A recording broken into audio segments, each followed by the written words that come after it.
Okay, yay, there we are. All right, one moment. Let me just bring up the pop-up chat. Okay. How do I find it on YouTube? Let's see. Oh, I didn't seem to send you the link. Oh. Oh, hold on. Why do I have an ad going? Hold on one second. Let me turn off ads. Yep. Sorry, guys. Hang on one second. Okay, there we go. Okay. Hang on, Rick, and I will send you a link in just a moment. Let me pop out the chat here. Hey, Martin. Okay, one second, guys. I'm sorry. Just bear with me for a second. Rick's already. I'm the one that's like new to this. So hang on. Okay, so let me get a link to you. Where can I get that? There we go. Share, copy. And let me go email you, Rick, real quick. Cool.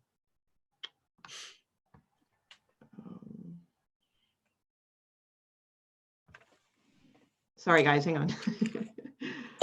Okay, and compose.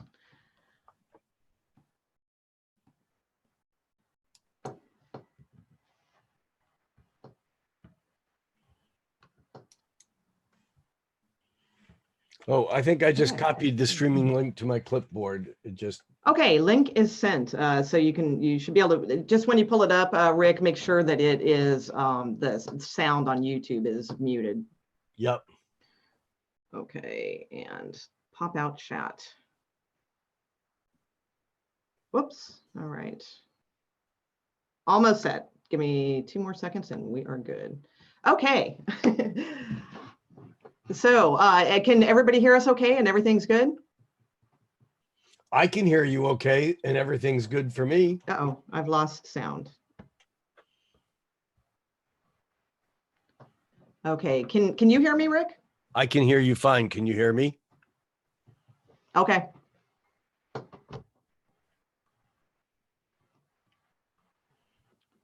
Hold on. Holding.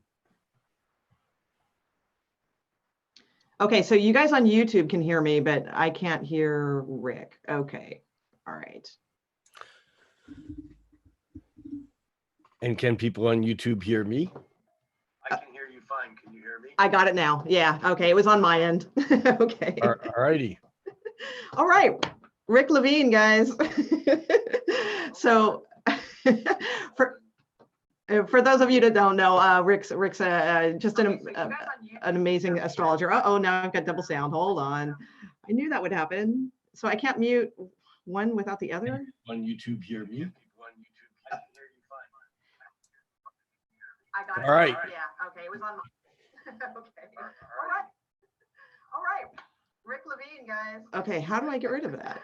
So if you go onto your YouTube, there's a separate volume control on YouTube, and you can just slide that all the way down. So on YouTube, it's muted. Okay. That would happen. So I can't mute one without the other? You can mute one, but not the other. All right.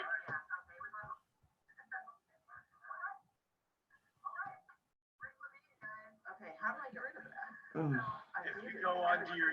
If you go onto your YouTube, there's a separate volume control on YouTube, and you can just slide that all the way down. So on YouTube, it's muted. Okay. You can mute one, but not the other. Okay. Yeah, I am muted on YouTube though. It's got the bar through the thing.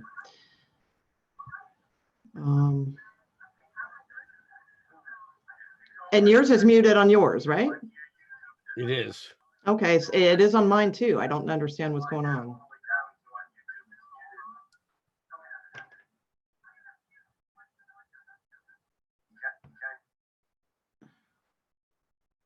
Okay, but then I can't hear on Zoom. Okay. All right, I've muted myself on the YouTube and I hope I can hear you on Zoom. Can you speak again, Rick? I'm sorry. Yes, and I can hear you fine. Okay, I'm great. Okay, so I guess I can't look at the live chat while, I don't know, while I'm on here. That's very interesting. Let me try and see if I can get it going. Okay, I kind of can. All right. Okay, so all those things aside, let's just kind of stick with, dang, hold on. I really want to get the chat in here. Okay. And bring you back up. Okay. All right. So I'm gonna skip the formal introductions because you know, I mean, most of you guys have already heard of Rick Levine, but he's been an astrologer for many years and just an overall really interesting guy. Rick, I've been watching a lot of your interviews and things all around YouTube, and some really amazing things going on there.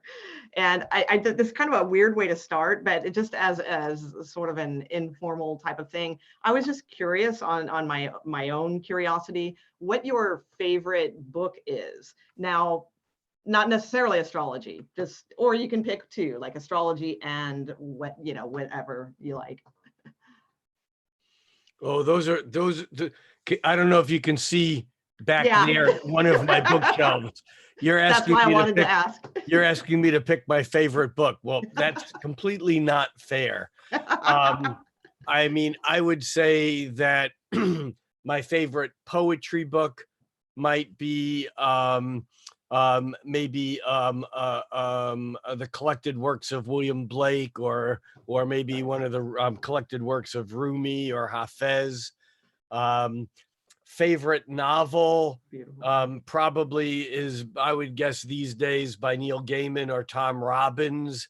And pick a book, you know, whether it's you know, Neil Gaiman's magnus opus American Gods, which was made into an awful document or awful miniseries, but the book was amazing. Okay. Or whether it was one of his lighter hearted books like The Graveyard Book or The Ocean at the End of the Lane. But I think probably, you know, the top of my list is probably Tom Robbins. I love Tom Robbins. Whether it's Still Life with Woodpecker or Jitterbug Perfume or his not quite a memoir, Tibetan Peach Pie, Tom Robbins is like an amazing writer. Yeah. And so those are all up there. As far as favorite astrology books, I'm a great fan of Grant Louis, and his Astrology for the Millions stands up at the top. But of course, all of Rob Hand's books for reference books. And and there are so many amazing good astrology books out there. My first astrology book was Linda Goodman's Sun Signs.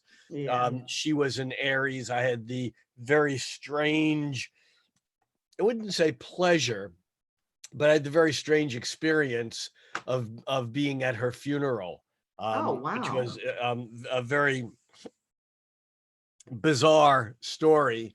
But I was one of maybe two outside astrologers that weren't either family or friends there, through a series of strange circumstances. But Linda Goodman basically put astrology on the map. She was the first author in the not astrology, but she was the first author to be awarded $1 million contract.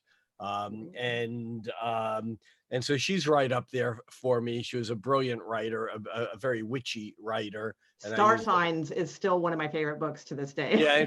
Yeah, Linda Goodman's Sun Signs was the book, but her love signs, her poetry book, Venus Trines at Midnight, you know, Goobers. She was just she was just prolific. But there are many other books that I think that are seminal for me. Dane Rudhyar's The Astrology of Personality, as a psychology undergraduate and someone who was more than dabbling in astrology. Very scholarly, When I read The Astrology of Personality, because I was a psychology student, I was completely immersed in Jung and actually wanted to be a Jungian analyst. That book, The Astrology of Personality, which was a reinterpretation of astrology in light of 20th century psychology and philosophy, including Jung, that book really altered my thinking and said, oh my God, there's a real track here that is real. It's not just about doing people's charts at parties. Yeah.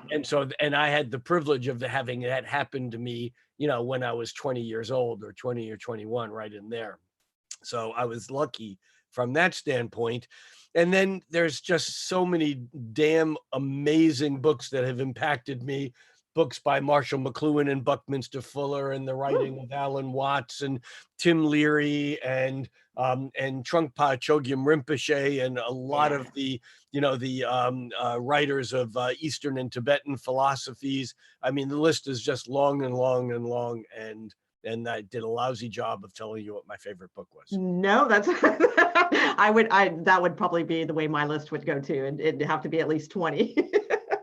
And I agree with many of those. Actually, my favorite astrology book is actually Jeffrey Wolf Green. I like the Pluto book. I dig that book a lot. Yeah. Pluto, the Evolutionary Journey of the Soul. Yeah, that was a powerful book for me. That was a good one. Actually, I wanted to kind of get out there a little bit and ask you some kind of stuff that I don't know, because one of the things, like, I remember when that was the first, astrology was the first thing I got into kind of on my journey into things. And I really kind of dove in. I never learned how to do anything professionally or anything like that, but I really, really loved it. But one of the things like that I've never really been clear on is, because I noticed like you were talking a little bit on some of your other interviews about, which I thought was very cool, talking about like electric universe, things like that. So with esoteric astrology, like what exactly is the difference between like exoteric and esoteric astrology? Is that an easy question, or is that like a 10-hour question? It's probably an easy question for some people. Okay. I am one of those people. I would probably say that my astrology falls somewhere in the middle. Okay. I mean, exoteric means what is, and esoteric means what's invisible, if you will. So like esoteric astrology then isn't necessarily then predictive astrology. It's just more like about your consciousness. Is that kind of close? Or that's the way I would see it. And I may not be the best person to answer this question, which is why I said that my answer may be a bit tainted. Yeah. Because esoteric is really, it's like a special knowledge. I think what esoteric means is something that's intended for a very specialized group. In other words, you have to be in this narrow group of people that understand it in order to, and exoteric is for everyone. Okay. All right. Got it. Okay. I've just always wondered like what the difference, because I remember buying like a used book at the Bodhi Tree, and it was on like the esoteric astrology. I just didn't get it. I was just like, I wanted to. And that's why I'm probably the wrong person to ask. As you may know, I just got back from about 4 months in Southeast Asia, Bali, Singapore, Thailand, Malaysia. And one of my very dear astrology friends, brothers in astrology, lives in Bali, and I spent a day with him just a couple weeks ago, and that would be Alan Oken. Oh, and and Alan would be perhaps maybe the lead example of esoteric astrologer on the planet, perhaps. Okay. And so he would be a better person to ask this, because that is his teaching. And although I admit, although I've read several, at least a couple of Alan's books, and I've heard him lecture many times, and I've hung out with him talking about astrology a lot. Yeah. His astrology comes from, in effect, the what's called the Ascended Masters, and the Theosophical, the Theosophy movement in the mid-late 1800s, and Madame Blavatsky, and specifically Alice Bailey. And Yeah, I love I'm the one Alice of Bailey. those people that I've read Alice Bailey and I don't get it. Now, that doesn't mean that there's not a lot there to get. And I know other really competent, good astrologers. I'm thinking of Eric Francis Coppolino, who has said to me many times that the most important astrology books he ever read were Alice Bailey's books. So I know that, and he's a really smart boy and a really good astrologer, and as is Alan. So I know there's a lot there, and I know I don't get it. So Yeah. that's why I'm a bad person to ask. And on the other hand, I would say that the astrology that I do is quite esoteric, but maybe not in the same definition as esoteric astrology. So now I've thoroughly confused everybody, and we probably should go No, on. not at all. No, that's a good answer, actually, because that's kind of what I found too. And I know exactly what you were talking about with those Alice Bailey books. Yeah. I dug Krishnamurti. I could get that, but but he didn't write astrology. No, No. but he did write and some amazing stuff, and his recorded lectures, many of which you can find online or on YouTube, are amazing. Yeah. A couple of years ago, I lectured at the Krishnamurti Institute for Vedic Studies in Calcutta, and that was a very interesting Wow. week. Yeah. Yeah, that must have been. That's exciting. Yeah, I noticed you have a lot of upcoming gigs and traveling a lot. That's pretty exciting. Sometimes Let's it's see. exciting, and sometimes it's like, let's see, where am I now? Well, I guess in those places where there are phone books, you can look at the phone book in the morning and go, oh yeah, I'm in Philadelphia. You know? It's still cool. Let's see. All right, so let's see. I did have a couple questions too, like, about like the hopefully this isn't too crazy, but just about the like the processions. Like, okay, so like there's all this talk about the Aquarian Age, and it's like, what is it? Like, what does that mean, like, to you as an astrologer, what the Aquarian Age is? And like, are we really like approaching it or in it, or what's Well, your like okay. opinion? So here's the very short, clear version on what this is. Okay. Every 3, 5, 10 years or so, some scientist comes out and makes a public statement or writes a paper that says astrology is stupid. Astrologers don't know anything. Your sign isn't even what your sign is. Your sign is changed. You know, if you thought you were a Capricorn, you're really a Sagittarius, and blah, blah, blah, blah.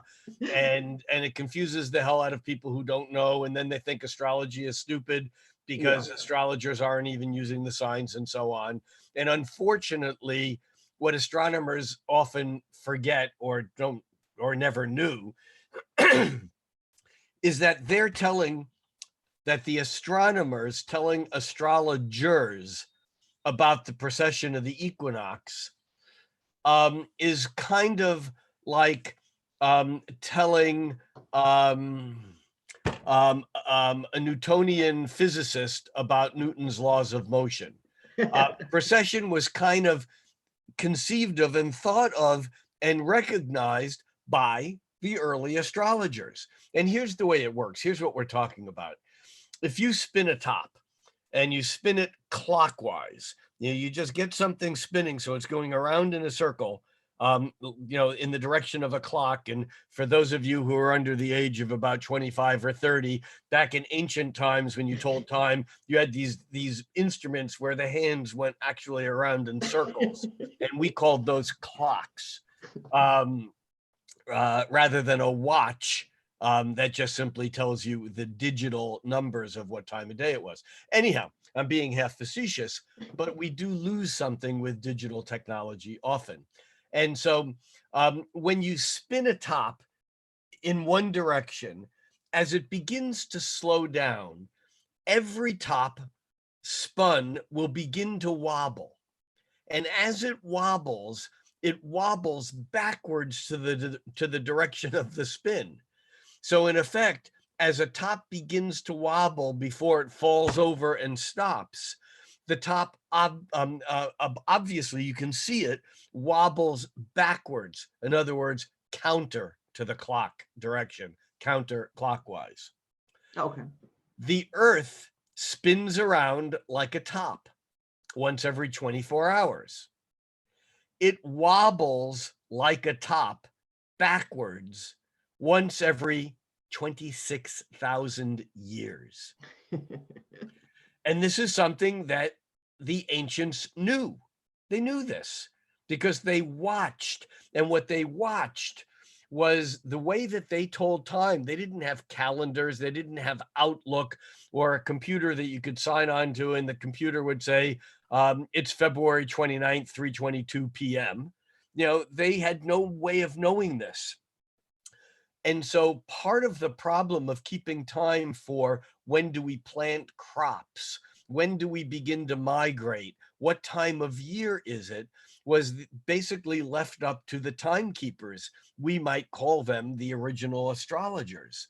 And these timekeepers began to understand that over the course of a year, that if you watched what stars were rising in the east just before the sun came up, that over the course of a year, this pattern would change so that every star in what became known as the zodiac, every star would rise just before the sun rose, and then the sun would rise and the sky would be bright and you wouldn't see anything. Well, even going back to the story of Jesus, the Star of Bethlehem, which probably was a Jupiter-Saturn conjunction in the sign of Pisces, but we'll save that for a talk some other time. But the fact of the matter is that when the gospel says, that the Magi saw his star, what they really, the Aramaic is they saw his star rising heliacally. The heliacal rising of a star meant that the star was the last star that rose in the east before the sun came up. Okay. And so as that changes throughout the year, once through the entire year, that's something that became very reliable, except because of the Earth's wobble. The Earth wobbles backwards about 1 degree every 72 years, meaning 1/72 of a degree a year, or meaning it wobbles backwards about 1 sign every roughly almost 2,200 years, 2,000 years, 2,176, I think the number is. So depending upon what sign is in heliacal rising determines what we astrologers call the ages. So an age lasts roughly 2,000 years. Actually, is closer to 2,200 years. And it's because, you see, the first day, the seasons on Earth are not determined by how close the Earth is to the sun. The seasons on Earth are determined by the slant of the Earth. If you're living in the northern hemisphere and this is the sun, when the Earth is slanted towards the sun, that's summer. But on the other side, when the Earth is slanted, the north is slanted away, that's winter. Now that's fine, but the Earth wobbles around once every 26,000 years. And so what happened was, for example, was that Easter, which was a holiday that was based upon the first full moon after the spring equinox, what happened was that it was noticed that over the course of a couple of thousand, or actually 1,600 years, that Easter was being celebrated in winter rather than in spring, because it slipped back almost a month from the first day, or from sometime in, a month after the beginning of spring to the end of winter. And that's why we have what we call the Gregorian calendar, which is actually a correction where they added almost a month, 22 days, I think, 24 days, where they added that to basically bring it back into, correction. And then we set up this thing called the leap year and blah, blah, blah, blah. And now our calendar seems to say relatively accurate. Okay, so what this means is that because the Earth wobbles backwards, the ages go backwards. We are now either at the end of the age of Pisces or the beginning of the age of Aquarius. We'll come back to that in just a moment. But if you go back a couple of thousand years, because it goes backwards, then it was at the end of the age of Aries or the beginning of the age of Pisces. And prior to that, it was the age of Taurus. And prior to that, it was the age of Gemini, because the ages go backwards. So that instead of going Aries, Taurus, Gemini, the ages, because the Earth is wobbling backwards, the ages go Gemini, Taurus, Aries, Pisces, Aquarius. Those are just the signs backwards. Now, here's the problem. And before I tell you what the problem is, what's fascinating is how the major religions that we know of seem to have originated in the ages associated with them astrologically. For example, the Jewish tradition about 4,000 years ago or so arose in the age of Aries. And in the Jewish tradition, in the Hebraic tradition, you have the angry Martian Aries god, you have the ram's head, you have Passover, where the blood of the spring paschal lamb was the sign that these were Jews and that the angel of death should pass over. And this is not meant as an advertisement for any religion. All I'm saying is that the religions seem to correspond with the, with the ages. Like the yugas with the Hindu. In effect, they're like the Vedic yugas. They're not quite the same, but they're similar. Okay. So then, prior to that, another 2,000 years backwards, was the age of Taurus, and in the age of Taurus, you had the holy cow. Yeah. Holy cow. Yeah. You had the rise of Hinduism. You had the Vedic period. You had the Babylonians and the Egyptians that were worshiping, Venus and the planet, instead of Mars related to Aries, Venus related to Taurus. You had the scene in the Ten Commandments of the Egyptians worshiping the golden calf. Yeah. And then as the sun moved from Taurus backwards into Aries, then backwards into Pisces, Pisces is the sign of the fish. And you had the multiplicity, you had the dividing of the loaves, you had, Christ as a fisher of souls, a fisherman of souls. Yeah. You have the idea of enlightenment that's reserved, where you have the symbol of Pisces, the fish swimming in opposite directions, whether those oppositions are called good and evil, male and female, up and down, whatever you want to call them, yin and yang. The fact of the matter is that there's a mystical thread called the golden thread that connects these two opposite forces, and the knowing of how these opposite forces are connected are reserved only for the priesthood. This is the age of Pisces. Yeah. Forgiveness, big in Christianity. Pisces the issue is of victim and forgiveness, martyrdom and forgiveness, Pisces. But as the sun moves back at the moment of spring back into Aquarius, and we enter the age of Aquarius, we lose this priesthood that stands between us and divinity, and everyone becomes equally accessible. Or let me put it this way. Enlightenment becomes equally accessible to all. Now there's this whole age of Aquarius and love and brotherhood and equality, and all that stuff is true. But when people start just kind of waxing poetically about how wonderful the age of Aquarius is, my one word answer is Borg. We are Perfect. Borg. Who are you? We are Borg. That's Aquarius. It's that universal consciousness where we do not have the separation of ego. And this is maybe part of what we're going through. But now here's the question is, when does the age of Aquarius start? Or when did it start? Or when will it start? And here's the problem. When you're wobbling around inside of a cycle that's 2,200 years long, it's hard to know when you're on the cusp. Okay. And there are people who say that the age of Aquarius began back around the time of the discovery of Uranus, the American and French revolutions, the time when royal states basically gave way to the idea of equalized democracies, the experiment of America, and so on, which doesn't seem to be doing real well right now. But a lot of people say that the Age of Aquarius really, that was the dawning of the Age of Aquarius. And then there are obviously people who say, no, it was in the 60s. And in particular, when there were 6 planets lined up in the sign of Aquarius in February of 1962, people said that was when the Age of Aquarius really began. And that's when the new avatars for the Age of Aquarius would be born. And then there are people who are saying, well, the Age of Aquarius really won't begin for another 100 or 200 years.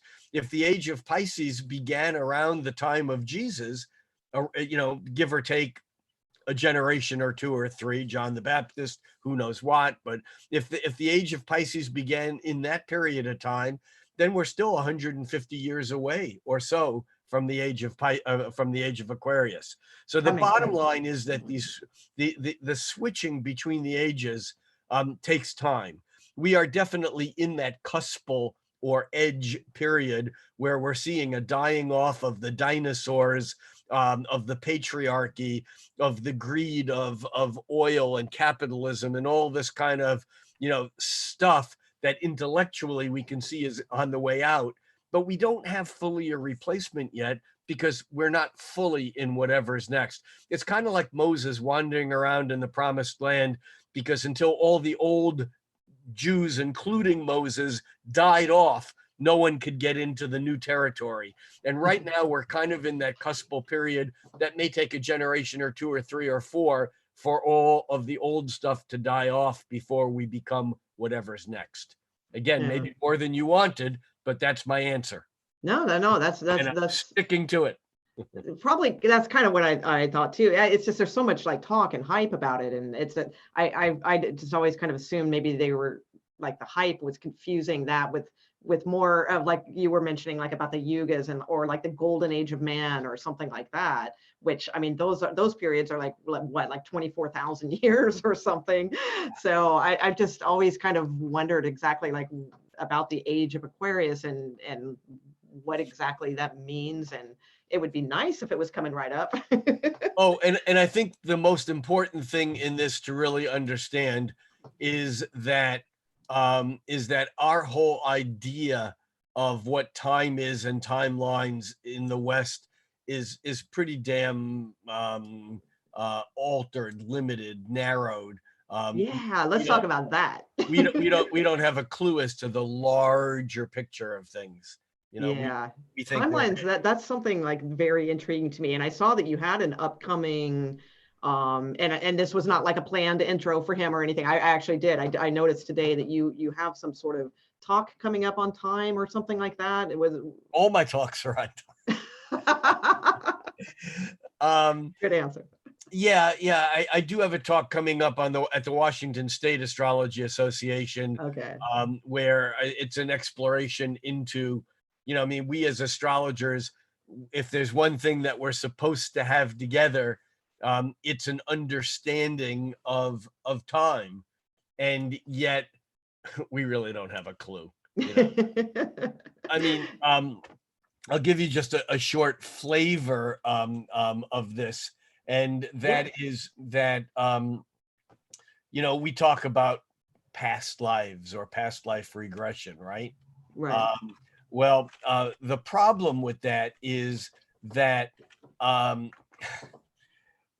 all the esoteric, that's the specialized, the select few, all of the metaphysical spiritual traditions all pretty much agree on a few things, regardless of what religion the tradition comes out of.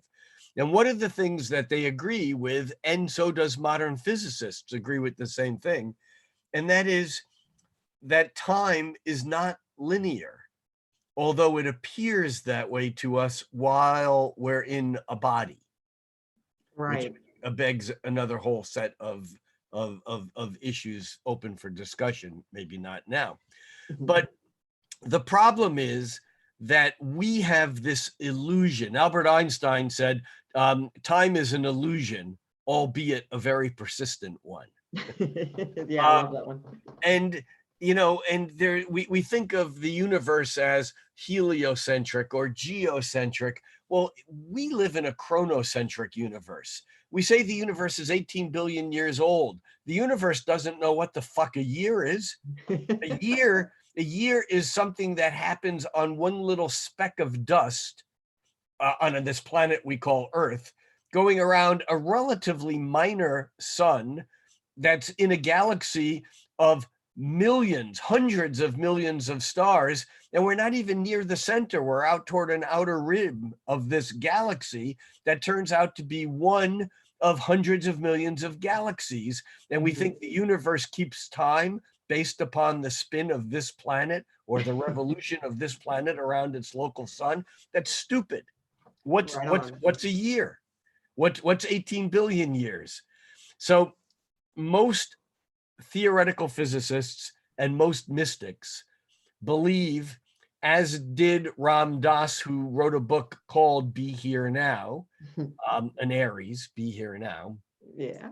Eckhart Tolle, who wrote a book called The Power of Now. Yeah. Most teachings, including the teachings of the Tibetans, who seem to have their handle on some of a handle on some of these metaphysical things, they pretty much all agree that everything that's ever happened and everything that ever will happen is happening now. It's called the Buddhist theory of instantaneity. Everything that's ever happened and everything that ever will happen is happening now. So how can there be a past life? Thank you. I love that. Anyhow, unwrapping the mystery of time really delves into this thing that we call time. We think that what we do today can impact what happens tomorrow, but sometimes we don't grasp the fact that what happens today can impact what happened 200 years ago. Whoa. Ooh. Or what will happen next Thursday could impact today. Time is not this Aristotelian cause and effect thing that we think. That works in the middle realms largely. Prior to the discovery of quantum mechanics in the early part of the 20th century, it was pretty much understood that if you parked your car in the corner of 3rd and Main, it would be there when you came back 3 days later. But theoretically, in the quantum physical realm, an electron can just jump from one space to another. It doesn't have that 3-dimensional consistency that we expect in our causal relationships in the mesocosm. The word cosm is a Greek word that meant order and beauty. In fact, yes, the word cosmetic comes from the word cosm, and to the Greeks, the order and beauty of the universe was that they were one and the same. We think of as cosmetics as something that covers up ugliness, whereas a cosmetic is actually something that brings out natural beauty. That's in the etymological understanding of the word cosmetology versus modern cosmetics, cover a blemish. But the cosmos, to the Greeks, there are basically 3 cosmos. There's the very small, the very large, and the in-between. The very small is the microcosm. That's where quantum physics happens. Right. That's where particles are not particles, but they're particle waves. That's where there's, Schrodinger's cat, who is neither dead nor alive until you observe the event.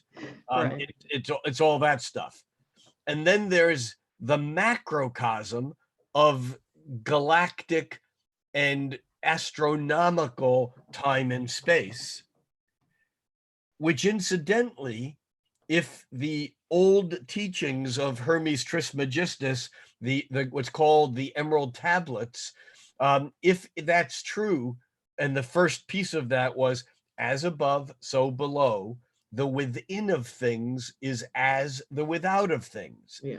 Now, what that really means is that we live in the mesocosm, which is simply a middle point between the microcosm and the macrocosm.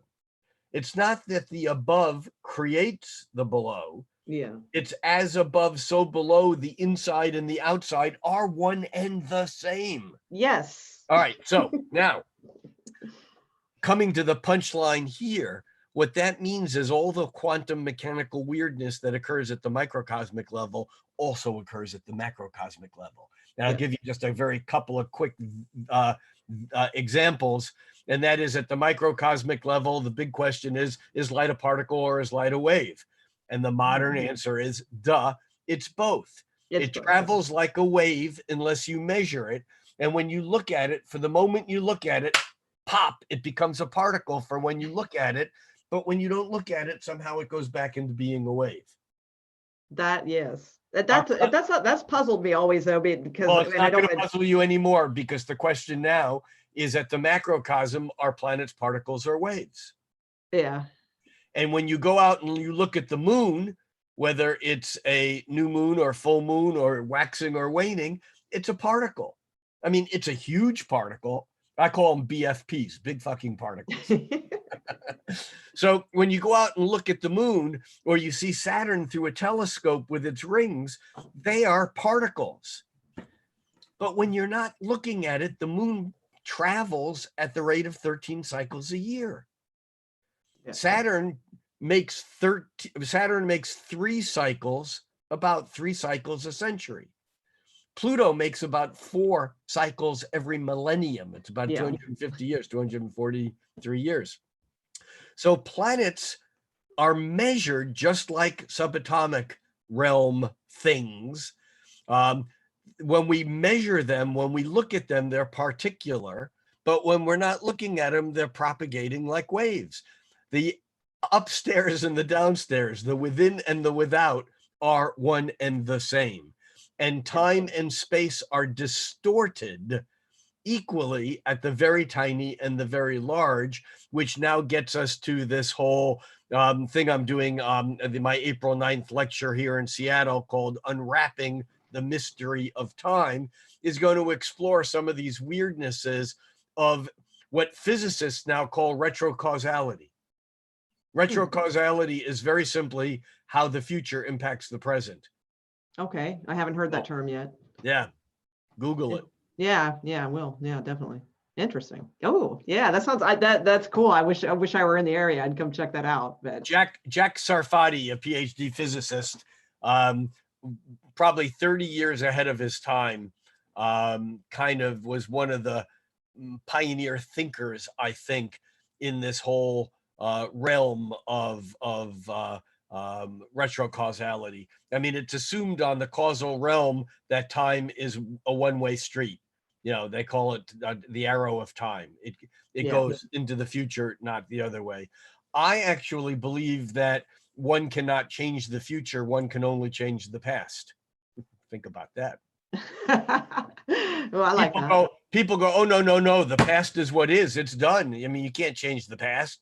And I go, oh, yeah. You know anyone who's ever been in therapy? Yeah. You know, I mean, that's what therapy, Freud, one of Freud's breakthrough concepts was that the way you could manage or cure neurosis was by retelling the story of the past differently, that made your actions in the present moment more open, so you could make choices that weren't available to you before. That's a very good point. Actually, I really like what you just said. Yeah. So my goal as an astrologer is not to change someone's future. It's to have them understand their relationship with the past that changes their present moment, that then alters their trajectory. Yeah. Very good. Anyhow, all right, I'm done with that one. Next question. Let me check the chat real quick, see if there's any compelling questions here real quick. Let's see. Bucky. Oh, we're talking about Buckminster Fuller. Okay. Buckminster Fuller, I believe, will go down in history, if we have a history, if we don't obliterate ourselves one way or another. Bucky Fuller will go down in history as the outstanding intellect of the 20th century. Yeah, pretty amazing. He will overshadow Albert Einstein. He may not overshadow Nikola Tesla, who will certainly overshadow Thomas Edison. But I think the great minds of the 20th century are Nikola Tesla and Buckminster Fuller and Marshall McLuhan. Most people who these days who don't even know Marshall McLuhan's work. Yeah, I'm aware. Yeah. Medium is the message. The Gutenberg galaxy. How media actually changes the ratios of our sense organs. And so as our sense organs change, so does reality. And that reading his first book, or his first major book, was called The Gutenberg Galaxy, which was about how the printing press confirmed the idea of seeing is believing, reading, where we distance ourselves from reality. Whereas prior to that, tribal societies lived in a fully sensorially integrated universe where hearing, and tasting and smelling and intuiting were believing. But now seeing is believing, where things are linear and there's a subject-object differentiation, because when you look at something, you need perspective, and perspective came in with the printing press, and so on and so on. It's very, very profound work. And I think that McLuhan, Bucky Fuller, Nikola Tesla, Einstein too. Look, I mean, yeah. Times. No, I agree. Absolutely. Yeah. The great minds. Those are my astrological heroes. Yeah, well, they're damn good ones. Charmaine asked what sign you are. Rick Levine is an Aries. I like to say I'm a vegetarian.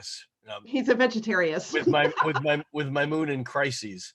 No, I have a Sun, Mercury, Venus, Mars. Sun, Mercury, Venus, Mars conjunction, close conjunction in mid Aries. Okay. All opposed Neptune in mid Libra. All those Aries planets are closely square a moon in Cancer, and they're all closely trine Pluto in Leo.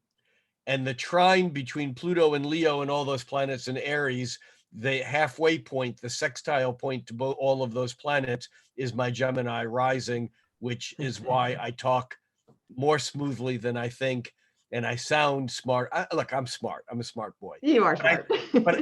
But that Gemini rising is hyperfunctional. I sound smarter than I am.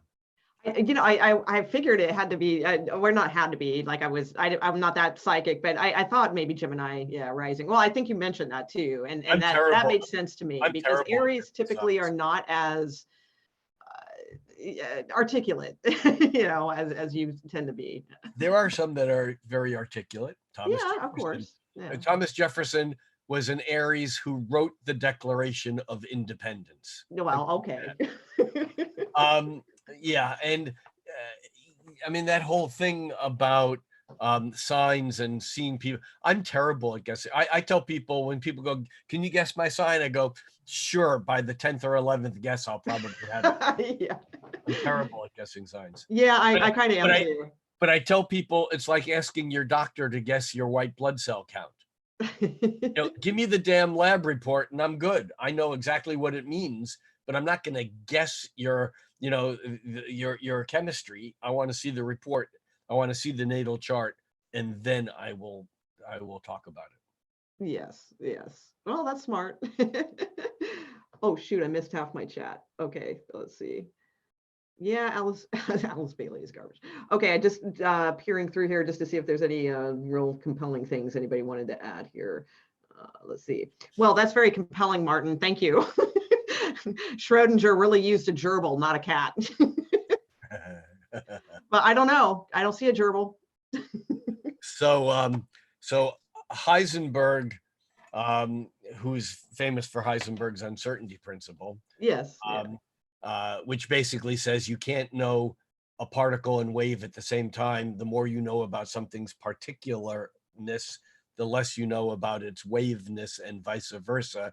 And to that, I basically have created Levine's uncertainty principle, which basically says that fate is like particle and free will is like wave, which means that at any given point, the more you know about fate, the less you know about free will, and vice versa. Now, having said that, And that probably I should allow more time for that to settle in. Well, it's just, it's odd coming from an astrologer. That's kind of cool. Why is that? Okay, so you're saying like fate, so once fate is observed, then I'm saying that you can't hold fate and free will at the same time, but it's neither one nor the other. It's the more of one, the less of the other. Okay. Is a photon a particle or a wave? Well, Okay. it's both, but you can't know both simultaneously. By the same token, is it fate or free will? It's both. But at any given moment, the more you focus on free will, the less choices, the more you focus on fate, the less choices you have. The more you focus on free will, the less fate, determination, predetermination there is. Oh, okay. I get it now. All right. So now, having said that, so Heisenberg and Schrodinger are driving down the highway in a car. They get pulled over, and the officer says to Heisenberg, "Do you have any idea how fast you were going back there?" And Heisenberg says, "No, but I know exactly where I was." All right. He says, "Okay, this is weird. Open up the trunk." He opens up the trunk. He walks around the trunk. He looks in the trunk. He comes around to the other side where Schrodinger is, and he goes, "You know, you got a dead cat in the trunk?" And he goes, "Now." And Schrodinger goes, "Now I do." Oh. All right, we're done. That's good. I like it. All right, good punchline. All right. Thank you so much, Rick. This has been like so super damn cool. I'm just I have like 50 million other questions, but maybe some other time. so just as a point of information, and I know there's links here somewhere, that if people want to know what my event calendar is and what I have coming up, you can go my site, my website is Staar IQ, think smart astrology, STAR, Staar IQ, like an IQ test, staariq.com/events. staariq.com/events. That'll give you all my upcoming events over the next pretty much throughout the year, in Boulder, in Costa Rica with Pocha and a group of other astrologers, here Norwalk in Seattle in May, Toronto in June, in Ann Arbor in July, Brighton, Busch, Hot Springs also late July, Omega Institute in Rhinebeck, New York in August, and the big ISAR conference in September. ISAR is the International Society for Astrological Research. That's in Boulder, actually Westminster near Denver. And then I'll be back in Bali in December. I've been doing workshops, a 10-day workshop called Initiation into Astrology, in Bali every year, and they are amazing. That's why I was in Bali just recently. But that's all available at staariq.com/events. And then the other thing is that my online teaching, aside from my free monthly YouTube videos that you can find by just going to YouTube and Googling or doing a YouTube search on Rick Levine Astrology. Aside from that, Patreon, that's Patreon, patreon.com/Rick Levine, has a whole host of online videos that including online monthly classes on interpreting charts, my occasional cosmic quickies, which are 10 to 20 minute, actually sometimes longer. I just recently did a cosmic not so quickie on the astrology of the life and times of Ram Dass. That's available to anyone. If you go to Staar IQ, there's a link there on the homepage. And then mid-month updates and so on. So my work is out there. I've just recently, over the last year, have gradually retired from writing. 19 years of writing daily horoscopes for all 12 signs. I'm still writing daily overviews. They're available on staariq.com. And that's my where to find me story in a minute and 30 seconds. Yes. Perfect. All right. And what is your Patreon? It's Patreon patreon.com/Rick Levine. Rick Levine, right? Okay, I'm going to add that into the chat here. Patreon.com/Rick Levine. Okay, and it is under the description box, guys. Also, both links, the actual links are posted in that, and I'll pin them to the comments after this video is done as well. Nick, I'm sorry, I didn't see your question. I think we're about wrapping it up. I'm so sorry. I just saw you pop on What's here. his question? I'll give it a yes or no answer. What's your question, real quick, Nick?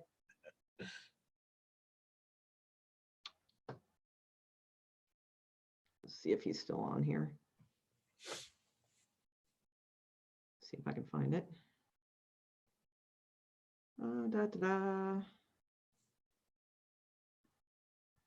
Oh, No. yeah, I'm not seeing them. Yeah, it's probably because of the lag. So unfortunately, oh Okay. shoot. Oh well. All right.